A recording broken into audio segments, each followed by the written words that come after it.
اللہ تعالیٰ نے برے لوگوں کی بری صفات کا ذکر فرمایا ہے اور پھر ان کی برائی کا ذکر کیا گیا تاکہ بندہ یہ جان لے کہ مجھے ان کے راستے پر نہیں چلنا ہے، ان لوگوں کے راستے پر نہیں چلنا، کیونکہ اگر میں ان لوگوں کے راستے پر چلا تو اللہ مہر لگا کر ارشاد فرما رہا ہے کہ اولئک اصحاب النار ہم فیہا خالدون، کہ یاد رکھو کہ اگر ان لوگوں کے راستے پر چلتے ہو اور ان لوگوں کو اپنا رول ماڈل بناتے ہو، ان کو اپنا پیشوا مانتے ہو، تو یاد رکھو کہ یہ تو خود جہنمی، یہ تو خود اللہ کے عذاب کے مستحق ہیں، یہ تو خود برے ہیں اور جہنم ان کا ٹھکانہ ہے اور اس میں وہ ہمیشہ رہیں گے۔ تو یاد رکھو کہ اگر تم نے ان کو اپنا پیشوا بنایا، ان کو اپنا والی اور وارث بنایا اور ان کو رول ماڈل بناتے ہوئے ان کے پیچھے اگر تم چلتے رہے تو جس طرح یہ خود جہنمی ہے تو تمہیں بھی اپنے پیچھے چلاتے ہوئے اسی گڑھے میں دھکیل دیں گے۔ تو اب ہمیں فیصلہ کرنا ہے کہ ہمیں کن لوگوں کے پیچھے چلنا ہے۔ تو اب اللہ تعالی نے کافروں کی مثال کس طرح بیان فرمائی ہے، فرمایا کہ مثل ما ينفقون، آیت نمبر 117، کہ مثل ما ينفقون في هذه الحیات الدنیا كمثل ريح فيها سر اصابت حرث قوم ظلموا انفسهم فاهلكته وما ظلمهم الله ولكن انفسهم يظلمون۔ کافر ہو گئے، یہودی ہو گئے، عیسائی ہو گئے اور جتنے غیر مسلم ہیں جس کا تعلق اسلام سے نہیں، تو اب وہ دنیا میں جو مال خرچ کرتا ہے اس خرچ کرنے کو اللہ تعالی کس طرح مثال دے کر بیان فرما رہا ہے وہ سنیے، کہ وہ جس چیز کو دنیا کی اس زندگی میں خرچ کرتے ہیں اس کی مثال اس ہوا کی طرح ہے، کمثل ریح فیہا سر اصابت، کہ ان کے اس خرچ کرنے کی مثال، کون سا خرچ کرنا جو وہ اپنی اس زندگی میں دنیا میں خرچ کرتے ہیں، تو ان کے اس خرچ کرنے کی مثال اس ہوا کی طرح ہے کہ جس میں جلا دینے والی سخت سردی ہو، یعنی جلا دینے والی سخت ترین سردی اس کے اندر ہو، حرث قوم ظلموا انفسهم فاهلكتهم، جو ان لوگوں کی کھیتیوں پر پہنچے کہ جنہوں نے اپنی جانوں پر ظلم کیا ہے، پھر وہ ہوا اس کھیت کو جلا ڈالے اور اللہ نے ان پر کوئی ظلم نہیں کیا، وہ خود اپنی جانوں پر ظلم کرتے ہیں۔ یہ آیت مبارکہ کا مفہوم ہے، اس کو تھوڑا سا آسان کر کے میں آپ کو سمجھاؤں کہ غیر مسلم جو دنیا میں خرچ کرتے ہیں تو اللہ ارشاد فرماتا ہے کہ ان کے خرچ کرنے کی مثال اس ہوا کی طرح ہے کہ جو ہوا جس کے اندر جلانے کی اور سخت ترین سردی کی خاصیت ہو، جس کو آپ عرف عام میں آندھی سمجھ لیجیے، طوفان سمجھ لیجیے۔ اب وہ آندھی ایسے کھیت پر آ جائے کہ جس کھیت کو جوتنے والے یا جس کھیت کو تیار کرنے والے ایسے افراد ہوں کہ جنہوں نے اپنی جانوں پر ظلم کیا ہو، اور جان پر ظلم کرنا کیا ہے کہ انسان اپنے آپ کو ہلاکت میں ڈال کر گناہ کی طرف مائل ہو جائے، یہ انسان کا اپنی جان پر ظلم کرنے کے مترادف۔ تو جب وہ آندھی ان کے اس کھیتی پر آئے تو وہ ان کی اس کھیتی کو جلا کر راکھ کر دے، تو اللہ ارشاد فرماتا ہے کہ یہ ظلم ہم نے ان پر نہیں کیا ہے۔ یعنی کوئی بندہ آج یہ سوچے، جیسے آج بہت سارے لبرل لوگ، دنیا دار طبقہ یہ سوچتا ہے کہ یار فلاں اتنا مال خرچ کر رہا ہے، دیکھیں اس میں کوئی شک نہیں آج مسلمان بددیانتی بھی کر رہا ہے، زیادتی بھی کر رہا ہے، وعدہ خلافی بھی کر رہا ہے، چوری سے مال بھی حاصل کر رہا ہے، حرام خوری بھی کر رہا ہے، اس میں کوئی دو رائے نہیں کہ مسلمانوں کے اندر یہ ساری خرافات پائی جا رہی ہیں۔ ناپ تول میں کمی یہ ہمارے معاشرے میں، ٹھیک ہے، بددیانتی یہ ہمارے معاشرے میں، وعدہ خلافی یہ ہمارے معاشرے میں ہے، یہ ساری خرابیاں ہمارے معاشرے میں موجود ہیں یا نہیں، اس میں کوئی دو رائے نہیں۔ اب اس کے برعکس یورپ میں آپ چلے جائیں، انگریزوں کے ممالک میں آپ چلے جائیں، انگریزوں کو آپ دیکھیں، اسلام کی نعمت ان کے پاس نہیں، لیکن باقی ساری وہ خاصیتیں ان کے اندر موجود ہیں کہ جو ایک مومن کامل میں ہونی چاہیے، ایک مومن کامل میں ہونی چاہیے۔ وعدہ کریں گے تو اس وعدے کو پورا کریں گے، کمٹمنٹ اس کی بڑی اہمیت ہے ان کے نزدیک کہ جب کمٹمنٹ کر لیں کسی بات پہ وعدہ کر لیں تو اس وعدے کو پورا ضرور کریں گے، ٹھیک ہے۔ اس پر ایک چھوٹا سا واقعہ سن لیجیے۔ ہمارے یہاں تو خیر کیا ہوتا ہے، بددیانتی میں تو ہمارا کوئی ثانی نہیں ہے نا مسلمانوں۔ پچھلے دنوں ایک میں نے رپورٹ سنی تھی کیا کہ ایک انڈین جاپان میں رہتا تھا، نوکری کرنے کے لیے وہاں گیا تھا۔ اب جاپان میں لوکل ٹرین سے سفر کرتا تھا، وہ روز ایک جگہ سے دوسری جگہ جایا کرتا تھا۔ تو اب روز ایک جاپانی بھی اس کے ساتھ ہوتا تھا. جیسے اکثر لوگ سفر کرتے ہیں نا پبلک ٹرانسپورٹ میں. پبلک ٹرانسپورٹ میں ہوتا یہ ہے، جن لوگوں نے سفر کیا ہے، میں نے خود کیا ہے اور ایک عرصہ دراز تک سفر کیا ہے، تو اب ٹائمنگ کی وجہ سے کیا ہوتا ہے کہ پیسنجر وہ سفری جو آپ کے ساتھی ہوتے ہیں نا، ان سے بندے کو انسیت ہوتی ہے. جو روز ایک ٹائم پہ آپ آفس سے آ رہے ہیں یا آفس جا رہے ہیں، تو اب روز اس ٹائم پہ جو سفر کر رہے ہوتے ہیں نا، تو ان کے اندر انسیت ہو جاتی ہے، میل ملاپ ہو جاتا ہے. وہ میل ملاپ پھر بڑھتے بڑھتے بات چیت کی طرف آتا ہے. پھر بات چیت سے پھر انسان اپنا دکھ بیان کرتا ہے، اس کا دکھ بھی سنتا ہے. تو وہ اس طرح دوستی بڑھتی رہتی ہے. اب وہ دوستی صرف اس دورانیے پر محیط ہوتی ہے کہ جتنی دیر کی ان کی منزل،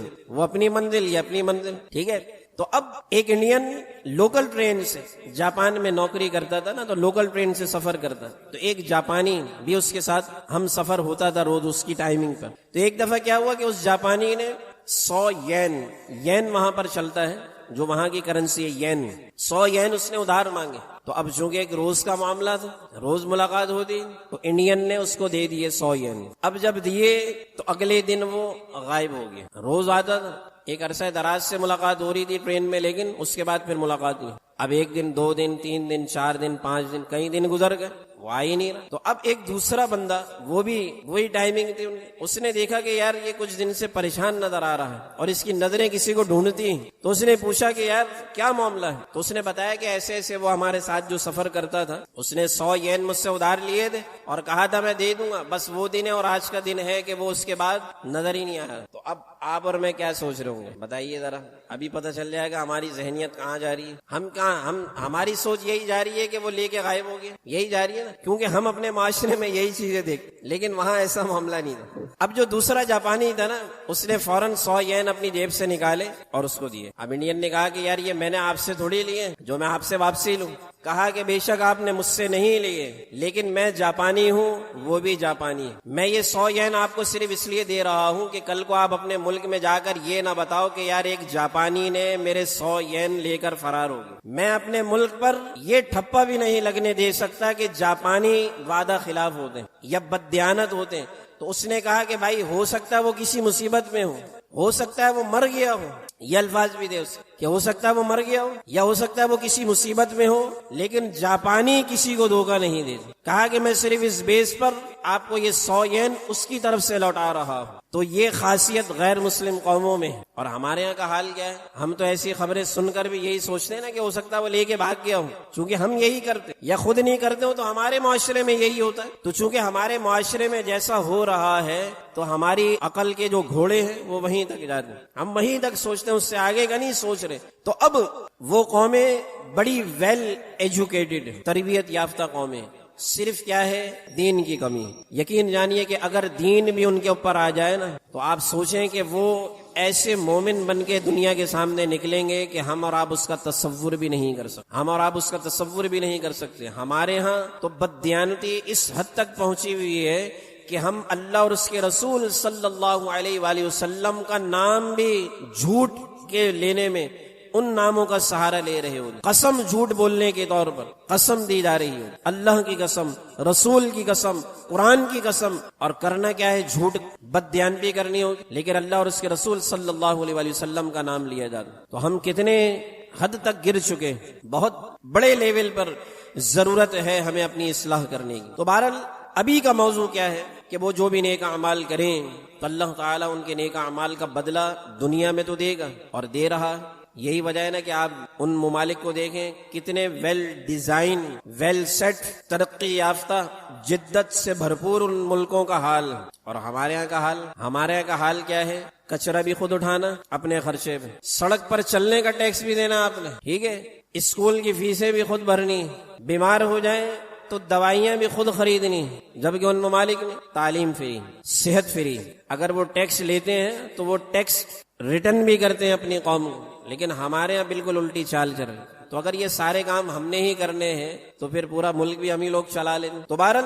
اللہ تعالیٰ دنیا میں ان کو نوازتا ہے اور نواز رہا ہے، ٹھیک ہے، نواز رہا ہے کہ ان کی کرنسی اوپر جا رہی ہے، دنیاوی اعتبار سے وہ ترقی کر رہے ہیں، تو یہ ان کی دنیاوی ترقی ان کے ان اعمال صالحہ کی وجہ سے، ان کے اچھے اعمالوں کی وجہ سے ہے جو وہ ابھی کر رہے ہیں، لیکن آخرت میں ان کا کوئی بدلہ نہیں، آخرت میں ان کا کوئی بدلہ نہیں۔ اس کی مثالیں قرآن مجید فرقان حمید کئی آیات مبارکہ میں موجود ہیں، جیسے سورہ آل عمران کی ہی ایک آیت مبارکہ، آیت نمبر 88، جس کا مفہوم کیا ہے کہ فَلَن يُقْبَلَ مِنْ أَحَدِهِمْ مِلْءُ الْأَرْضِ ذَهَبًا وَلَا بِافْتَدَىٰ بِهِ، یعنی قیامت کے دن کوئی ایسا کافر ہو کہ جس کے پاس اتنا مال ہو، یعنی اتنا مال تو آج تک بھی کسی کے پاس نہیں ہوا ہے نا، یعنی بڑے سے بڑے خزانے کی مثال دی جائے تو قارون کے خزانے کی مثال دی جائے، ٹھیک ہے، یا آج جیسے بڑے بڑے امیر ترین دنیا کے افراد ہیں ان کی مثال دی جائے گی، لیکن ان کے پاس بھی اتنا مال نہیں کہ اگر وہ مال بچھانا شروع کریں، ایسے بچھائیں،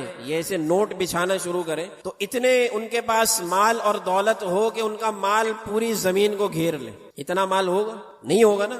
زمین کا رقبہ بہت بڑا۔ تو اللہ ایک فرضی صورت بیان فرما رہا ہے کہ قیامت کے دن کوئی اتنا امیر ترین کافر بھی کہ جس کے پاس اتنا مال ہو کہ اس کا مال پوری زمین کو گھیر لے، تو اگر وہ اتنا زیادہ مال بھی اپنے فدیے میں دینا چاہے نا کہ اللہ یہ فدیہ مجھ سے لے لے اور مجھے عذاب میں نہ ڈال، تو اللہ ارشاد فرماتا ہے کہ یہ فدیہ اس سے قبول نہیں کیا جائے گا، یعنی اتنا مال بھی اللہ کی راہ میں خرچ کر لے تب بھی اللہ اس کو عذاب دے کر رہے گا قیامت کے دن۔ اب دنیا میں تو خرچ اگر کر رہا ہے تو اس کا بدلہ مل رہا ہے، یعنی زیادتی ہو رہی ہے مال میں، یا لوگوں میں واہ واہ ہو رہی ہے، یا اور اس کے لیے دنیاوی آسانی اللہ تعالیٰ اس کو فراہم کرتا چلا جا رہا ہے، بزنس اور بڑھ رہا ہے، تو یہ ساری چیزیں صرف دنیا تک محدود ہیں۔ قیامت میں صرف ان لوگوں کے اعمال صالحہ مقبول ہوں گے کہ جو اعمال صالحہ پر ایمان کی مہر لگا کر لائیں گے، ایمان سلامت ہو اور پھر اعمال صالحہ ہوں گے، تب اللہ تعالیٰ کی رحمت فرمائے گی کہ آؤ میری رحمت کے دامن میں چھپ جاؤ۔ اللہ کی رحمت اس بندے کو اپنی رحمت میں ڈھانپ لے گی اور ان لوگوں کو اللہ تعالیٰ جنت کے ابدی ٹھکانوں میں جگہ عطا فرمائے گا، اور پھر فرمایا جائے گا کہ یہ تمہارے ٹھکانے ہیں، یہ محلات ہیں، اس میں تم جو چاہو کرو، جو کھاؤ، جو پیو، جو تمہاری منشا ہو، جو تم چاہتے ہو، ہر وہ چیز تمہیں یہاں پہ جنت میں عطا کی جائے گی، لیکن آخرت میں ان لوگوں کا کوئی حصہ نہیں کہ جو کافر ہو کر دنیا سے گئے۔ یہ ایک مثال۔ اسی طرح سورۃ النور کی آیت نمبر 39 میں اگر آپ دیکھیں، ارشاد فرمایا کہ والذین کفروا اعمالهم کسراب بقیعۃ یحسبہ الظمآن ماء حتی اذا جاءہ لم یجدہ شیئا، فرمایا کہ کافروں کے اعمال زمین میں چمکتی ہوئی ریت کی طرح ہے کہ جسے پیاسا پانی سمجھتا ہے۔ جیسے مثال کے طور پر ایک مثال دی جاتی ہے کہ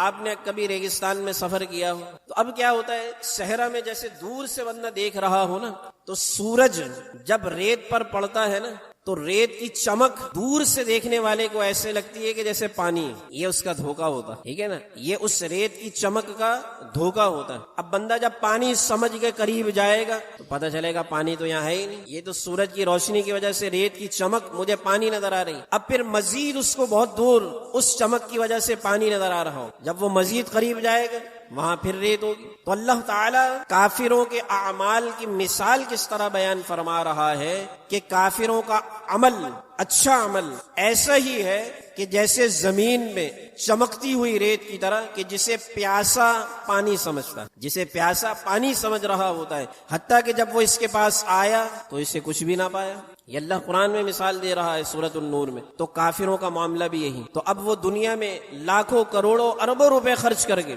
یہ سوچ رہے ہوں گے کہ یہ مال مرنے کے بعد مجھے نعمت کی طور پر مجھے ملے گا، تو یہ ان کا سمجھنا پیاسے کے لیے جیسے چمکتی ہوئی ریت ہوتی ہے نا، تو یہ ان کا گمان بھی ویسا ہی۔ تو اب جب وہ قیامت میں اللہ کی بارگاہ میں جائیں گے اور سوچ رہے ہوں گے کہ مجھے دنیا میں جو خرچ کیا ہوا مال ہے اس کا بدلہ آج مل جائے، تو وہ مال پھر ایسا ہی ہوگا کہ جب وہ اس بدلے کے قریب جائیں گے، انعام و اکرام کے قریب جائیں گے تو وہاں کچھ بھی نہیں ہوگا، پھر آگے جائیں گے کچھ بھی نہیں ہوگا۔ تو کافروں کے اعمال کی مثال ایسی ہی ہے۔ آخر میں سورہ نحل کی آیت مبارکہ بھی سن لیجیے، جس کا مفہوم کیا ہے کہ جس مرد یا عورت نے نیک عمل کیا، من عمل صالحا من ذکر او انثی، جس مرد یا عورت نے بھی نیک عمل کیا، فہو مؤمن، بشرط یہ کہ وہ